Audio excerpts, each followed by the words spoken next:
जाती है। तिन्ही अपने भाई के कब्र ग्रेव में जाता है और ये बच्चा वही होता है जिसको देख के दोंगजू शुरुआत में डर गई थी। तिन्ही को वहाँ दोंगजू के डैड दिखते हैं जो कि अपनी वाइफ के ग्रेव पे आए होते हैं। तिन्ही उन्हें घर के लिए लिफ्ट देता है जहाँ दोनों बातें करते हैं। दोंगजू के डैड तिन्ही को बताते हैं कि उनकी बेटी सिविल सर्वेंट की तैयारी कर रही है। वो बहुत मेहनत करती है, सुबह से लाइब्रेरी जाती है और रात को आती है। तिन्ही दोंगजू के फादर को उनके बैग शॉप पे उतार देता है। नेक्स्ट सीन दिखाई जाती है, एक टैक्सी ड्राइवर एक पैसेंजर को ले जा रहा होता है। वो पैसेंजर पूछता है यहाँ कोई चाइनीज़ रेस्टोरेंट है। टैक्सी ड्राइवर कहता है मुझे नहीं पता, मैं काफ़ी दिनों से चाइनीज़ फूड नहीं खाया, और उस पैसेंजर को उसके डेस्टिनेशन पे उतार देता है। टैक्सी ड्राइवर कुछ दूरी पे जाते ही उसका एक्सीडेंट हो जाता है और डेथ हो जाती है उसकी उसी वक्त। उसकी आंखें खुलती है तो वो दोंगजू उसके सामने होती है, उसे सब कुछ बताती है कि वो आखिरी के कुछ टाइम उसके साथ रहेगा, अगर कोई लास्ट विश हो तो बताए। टैक्सी ड्राइवर कहता है मैं अपने बेटे से मिलना चाहता हूँ। दोंगजू कहती है नंबर दे दीजिए, मैं मिलवा देती हूँ। टैक्सी ड्राइवर कहता है मुझे उसके बारे में नहीं पता, एक्चुअली जब वो छोटा था तो उसकी मदर की डेथ के बाद मेरे पास जॉब नहीं थी, इसलिए मैंने अपने बेटे को अपने सौतेले भाई भाभी के घर 3 महीने के लिए छोड़ने गया था। पर मैंने अपने बेटे से कहा मैं 3 दिन के बाद वापस आ जाऊंगा, पर वो मान नहीं रहा था, इसलिए मैं भाग गया वहाँ से। मेरे पीछे मेरा बेटा भी भाग आ रहा था। एक आदमी गर्म पानी लेके जा रहा था जो मेरे बेटे के हाथ के ऊपर गिर गया और उसका हाथ जल गया, पर मैं रुका नहीं और मैं भाग आया उसके हाथ में एक बड़ा सा स्कार देके। और जब मैं 3 महीने के बाद अपने बेटे को लेने गया तो उसके भाई ने उस स्टेशन पे छोड़ दिया था उसको 3 दिनों के बाद ही। दोंगजू बाहर आके देखती है तो उसके भाई भाभी मज़े से पी रहे होते हैं टैक्सी ड्राइवर के, और टैक्सी ड्राइवर के लाइफ इंश्योरेंस के पैसे लेने के फिराक में होते हैं। दोनों ने बहुत पी ली होती तो फ़ोन छूट के गिर जाता है। दोंगजू उठाने के बहाने से उसके भाभी का फ़ोन चेक करती है पर उनके बेटे का नंबर नहीं मिलता। तो दोंगजू हर नंबर पे मैसेज डाल देती है कि टैक्सी ड्राइवर की डेथ हो गई है और इस पार्लर में उनकी डेड बॉडी रखी है। वो बाहर बैनर भी लगा देती है। तिन्ही स्कूटी से जाते वक्त वो भी ये बैनर देखता है और सैड हो जाता है। वो मैसेज भी देखता है जो कि दोंगजू ने टैक्सी ड्राइवर के भाभी के फ़ोन से किया था। वो अपने अंकल को बताता है और कहता है मैं जाऊं कि नहीं जाऊं फर्नल में। तभी उसके अंकल के बिजनेस अकाउंट में ढेर सारे पैसे ट्रांसफ़र होते हैं जो कि टैक्सी ड्राइवर की भाभी ने नशे में की हालत में की थी। तो इन्हें लगता है, तो उसके अंकल को लगता है कि ये एक जॉब के लिए, ये करने के लिए पैसे आए हैं। तो वो कह देते हैं तिन्ही को कि तुम फर्नल में जाओ। फर्नल में तिन्ही जाता है और रो रहा होता है। तभी वहाँ दोंगजू आती है और वो इस कार भी देख लेती है और वो समझ जाती है कि ये टैक्सी ड्राइवर का ही बेटा है और उसे चाइनीज़ फूड खाने को देती है। रात भर दोनों पार्लर में ही रुकते हैं। सुबह होते ही तिन्ही जाने लगता है तो दोंगजू उसे रोकती है और कहती है अपने फादर की लास्ट राइड करके जाओ।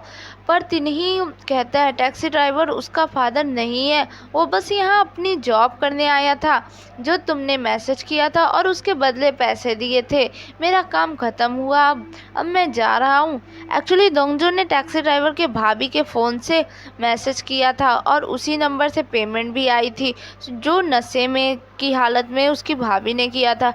पर दोंगजू इस बात पे बिलीव नहीं करती कि वो उसका बेटा नहीं है। वो कहती है मैंने तुम्हें रोते हुए देखा था, मुझे पता है तुम गुस्सा हो इसलिए ऐसा बोल रहे हो। टैक्सी ड्राइवर के भाई और भाभी भी अभी नहीं आए तो लास्ट राइड कौन करेगा, प्लीज़ तुम मेरी हेल्प कर दो, तुम कर दो। तिन्ही नहीं मान रहा होता जिस पे दोंगजू उसे पैसे का ऑफ़र देती है तो तिन्ही मान जाता है। फिर वो टैक्सी ड्राइवर की लास्ट राइड करता है। दोंगजू सब चीज़ ख़त्म हो जाने के बाद जब तिन्ही को पैसे देती है तो वो पैसे लेने से इनकार कर देता है। दोंगजू उसे टैक्सी ड्राइवर के लाइफ इंश्योरेंस के बारे में बताती है और चली जाती है। उसके जाने के बाद टैक्सी ड्राइवर के ग्रेव पे उसका उनका असली बेटा आता है, जिसने पोस्टर भी देखा था और फनल पार्लर में भी आया था। वो बहुत रो रहा होता है और उसके हाथ में स्कार भी होता है जलने का। तिन्ही उनके बेटे को उसका पिक देता है, जो टैक्सी ड्राइवर के टैक्सी में होता है। उनके बेटे का नाम जियोन होता है। जियोन एक फ्लैशबैक सोचता है, उस दिन टैक्सी ड्राइवर के टैक्सी में लास्ट पैसेंजर जियोन ही था। वो सीट पे उसी की पिक देख के पूछता है, ये कौन है? जिस पे टैक्सी ड्राइवर बताता है, ये मेरा बेटा है जो बोंजो स्टेशन से गायब हो गया था। आपको अगर कुछ पता चले तो मुझे बताइएगा। इसीलिए मैंने अपने बेटे का पोस्टर हर जगह लगाया है, ताकि लोग देखें तो मुझे बता सकें। अभी मेरा बेटा 25 साल का हो गया होगा। मुझे यकीन है कि मैं अपने बेटे से ज़रूर मिलूँगा। सब मुझे कहते हैं मैं नहीं मिल पाऊँगा, पर मैं ज़रूर मिलूँगा। जिस पे जियोन रो रहा होता है और चाइनीज़ रेस्टोरेंट के बारे में पूछता है। टैक्सी ड्राइवर कहता है, मुझे नहीं मालूम, क्योंकि मेरे बेटे को चाइनीज़ फूड पसंद है। मैंने वादा किया था उसके साथ ही खाऊँगा।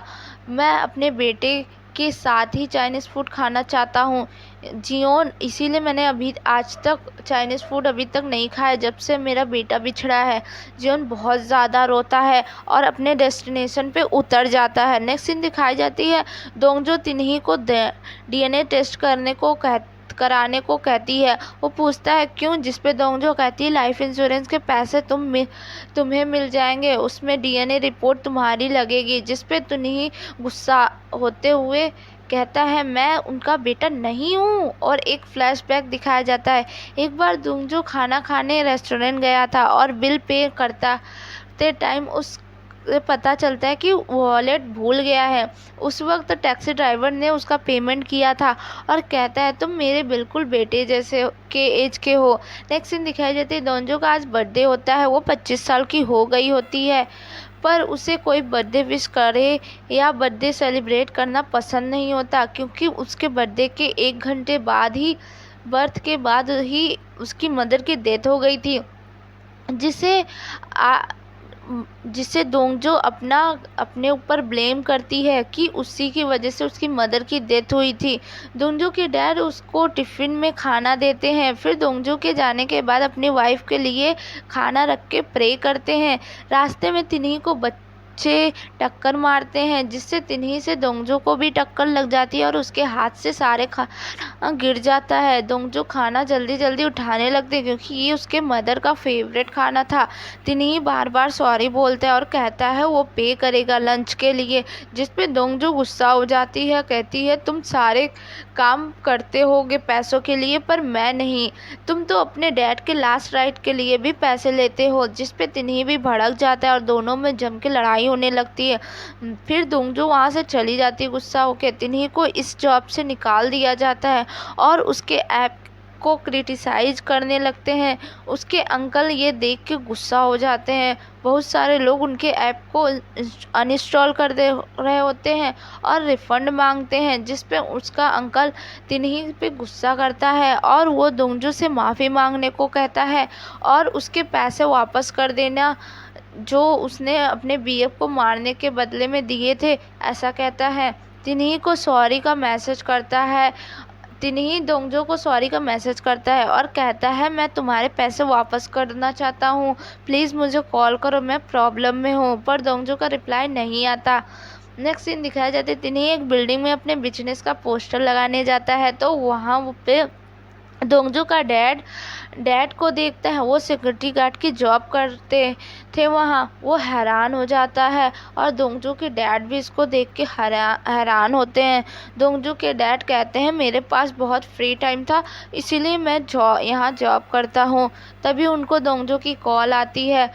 तो तिन्ही उनके फ़ोन में दोंगजो की पिक देख लेता है और समझ जाता है कि ये दोंगजो के डैड हैं। वो दोंगजो से कहता है, उसके डैड दोंगजो से कहते हैं वो शॉप में है और दोंगजो अपने डैड से कहती है वो लाइब्रेरी में। यानी दोनों बाप बेटे एक दूसरे से झूठ बोल रहे होते हैं। ये सब तिन्ही सुन लेता है और उनकी बातों से ये भी पता चल जाता है तिन्ही को कि आज दोंगजो का बर्थडे है। दोंगजो सैड होती है। आज वो काम से आ रही होती है तभी वो रास्ते में एक टेडी का कॉस्ट्यूम पहने इंसान को देखती है, जिसको कुछ बच्चे परेशान कर रहे होते हैं। वो रेस्टोरेंट में जाती है। वो टेडी कॉस्ट्यूम वाला तिन्ही होता है जो अपने बिजनेस का एडवर्टाइज कर रहा होता है। वो सैड बैठी होती है। एडवर्टाइज पेपर देके भाग जाता है। दोंगजू स्कार देख लेती है। अब दोंगजू घर जाती है तो फ्रिज में केक देखती है। रूम में जाके वही एडवर्टाइज वाला पेपर देखती है तो उसमें लिखा होता है, आपके अपने जो इस दिन के लिए ब्रेड नहीं छोड़ेंगे। ब्रेड हमेशा खुशियाँ लाती हैं। यहाँ मतलब केक की बात हो रही है कि आप अगर केक काटोगे तो लोग केक नहीं छोड़ेंगे, खाएंगे ही, आपका सपोर्ट करेंगे, आपके साथ हैं। दोंगजू आज पहली बार अपने डैड के साथ केक कट करती है और उसे खुशी होती है। और एक्चुअली ये केक दोंगजू के डैड को तिन्ही ने ही दिया होता है। और ये एपिसोड यहीं ख़त्म हो जाता है। नेक्स्ट एपिसोड आपको नेक्स्ट वीडियो में मिलेगा। तब तक कि आपको वीडियो पसंद आए तो मेरे चैनल को सब्सक्राइब करिएगा, लाइक करिएगा, कमेंट करिएगा। थैंक